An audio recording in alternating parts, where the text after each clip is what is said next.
Duol mar IEBC okoni giseyudo kwayo mag jok madwaro lemo mar bedo jakom duol mar IEBC. Giwacho ni nyaka sani giseyudo kwayo maloyo ji 300 ne lemono. Walter Nyambaga nigi ler mar wachni. Ka oloso kod ute fwambe magamo e boma maduong' ma Naivasha e kaunti ma Nakuru, aput machuogo duol matayo yiero pacho ka IEBC okoni kod dong' ndalo adek to giloro chenro mar oro kwayo ne jok madwaro bedo commissioners mag IEBC. Duolno okoni giseyudo kwayo mag ji molap dhogi ndong' ne lemo mar bedo jakom mar IEBC maromo ji 339. The panel proceeded to call for applications from qualified and interested persons.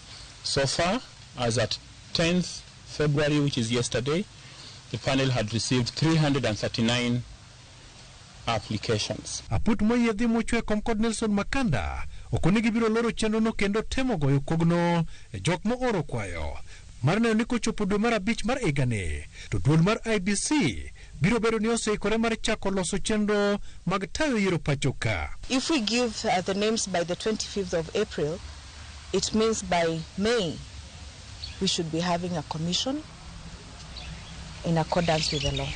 Duolno koni nyaka sani ipog yudo barua mora mowuok e doho machungo chenro margi kata matin.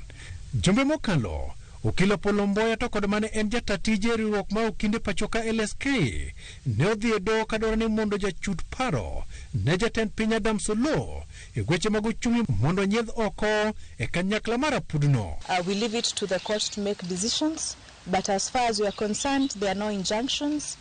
Therefore, we are continuing with our work with that member until as directed by the court. Apuno konegi yango midhiro ma mibadhi nyalo kelo e chogo duol mar IEBC omiyo gisingo tiyo kod ratiro adiera e loso commissioners mag IEBC. Of the task that we have been given, and will faithfully discharge it so that we give this country an honorable commission, and a commission that will foster democracy in Kenya. Walter Nyambaga, Ramogi TV.